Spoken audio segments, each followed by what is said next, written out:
আমাদের হৃদয়ের স্পন্দন, নয়নের মণি, কলিজার টুকরো, আকায়ে নামদার, তাজদারে মদিনা, সরকারে দু আলম, আমাদের সমস্ত বিশ্বের বেস্ট ল মেকার, মানবতার অগ্রদূত, হিউম্যানিটির অগ্রদূত, নিপীড়িত, অসহায়, বঞ্চিত, লাঞ্ছিত মানুষের মুক্তিযোদ্ধা আমাদের নবী হযরত মুহাম্মদ মুস্তাফা সাল্লাল্লাহু আলাইহি সাল্লামকে আমরা আমাদের হৃদয় থেকে ভালোবাসি, আমরা আমাদের অন্তর থেকে ভালোবাসি, বেশি ভালোবাসি।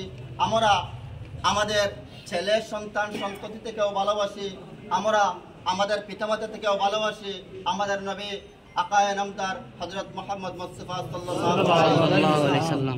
কেউ যদি চায় আমাদের নবী ডাক আমাদের মুখ থেকে কেড়ে নেওয়ার, সেটা অন্যায় এবং ভুল করবে।